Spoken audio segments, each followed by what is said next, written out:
Today we'll be reading Psalms 53 through 55 and Acts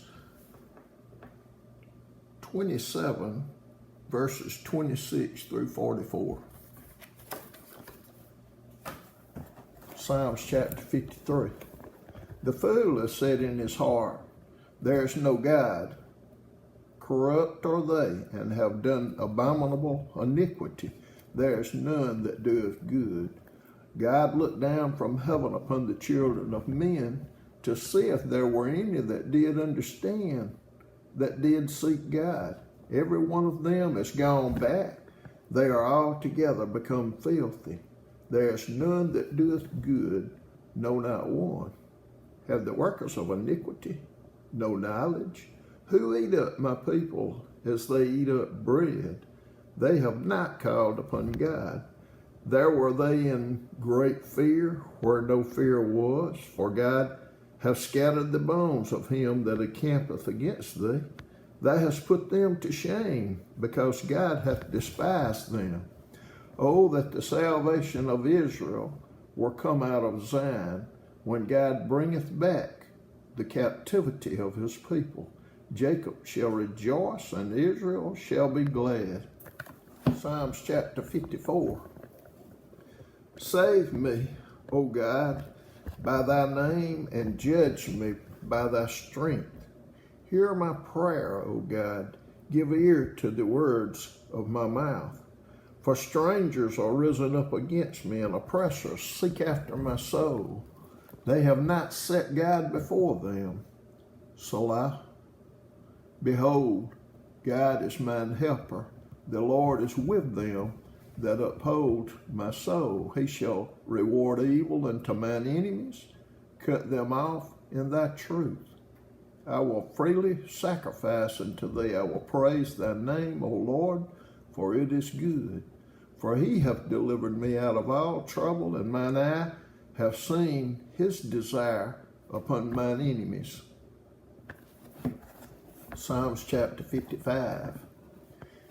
Give ear to my prayer, O God, and hide not thyself from my supplication. Attend unto me and hear me. I mourn in my complaint and make a noise, because the voice of the enemy, because of the oppression of the wicked, for they cast iniquity upon me, and in wrath they hate me.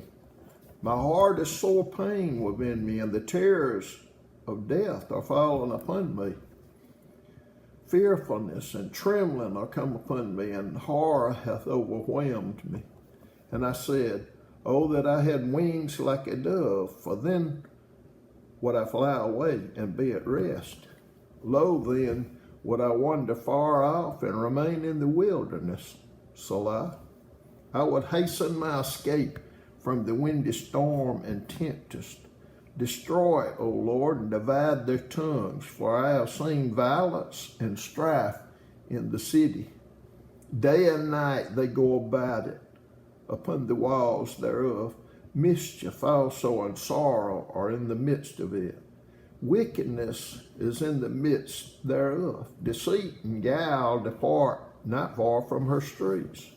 For it was not an enemy that reproached me, then I could have borne it. Neither was it he that hated me that did magnify himself against me.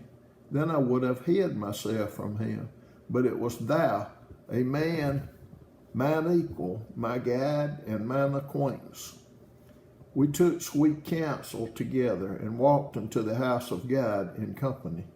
Let death seize upon them, and let them go down quick into hell, for wickedness is in their dwellings and among them. As for me, I will call upon God, and the Lord shall save me. Evening and morning at noon will I pray and cry aloud, and he shall hear my voice. He hath delivered my soul in peace from the battle that was against me, for there were many with me. God shall hear and afflict them, even he that abideth old. Selah. Because they have no changes, therefore they fear not God. He hath put forth his hands against such as be at peace with him. He hath broken his covenant. The words of his mouth were smoother than butter, but war was in his heart. His words were softer than oil, yet were they drawn swords.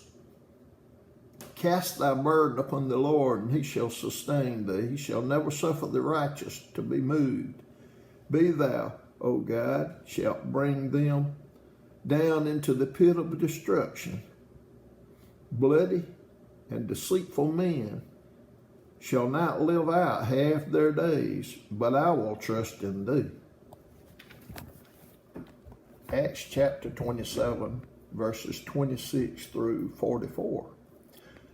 Howbeit, we must be cast upon a certain island. But when the 14th night was come, as we were driven up and down Adria, about midnight the shipmen deemed that they drew near to some country, and sounded and found it 20 fathoms. And when they had gone a little further, they sounded again and found it 15 fathoms. Then fearing lest we should have fallen upon rocks, they cast 4 anchors out of the stern and wished for the day. And the shipmen were about to flee out of the ship when they had let down the boat into the sea under color, as though they would have cast anchors out of the foreship. Paul said to the centurion and to the soldiers, except these abide in the ship, ye cannot be saved. Then the soldiers cut off the ropes of the boat and let her fall off. And while the day was coming on, Paul besought them all to take meat, saying, This day is the 14th day that ye have tarried and continued fasting, having taken nothing. Wherefore I pray you to take some meat, for this is good for your health. For there shall not an hair fall from the head of any of you.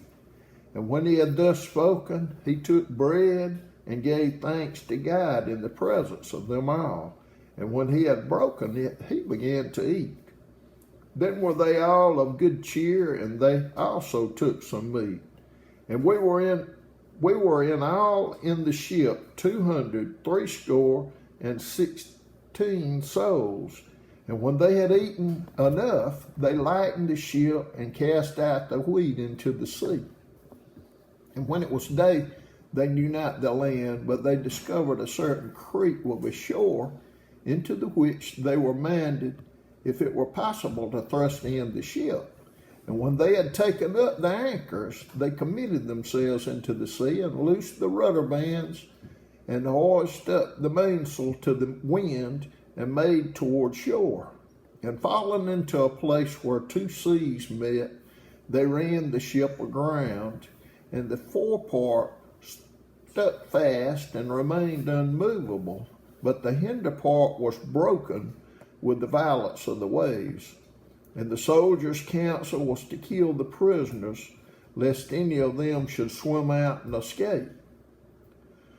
But the centurion, willing to save Paul, kept them from their purpose, and commanded that they which could swim should cast themselves first into the sea and get to land, and the rest, some on boards and some on broken pieces of the ship. And so it came to pass that they escaped all safe to land.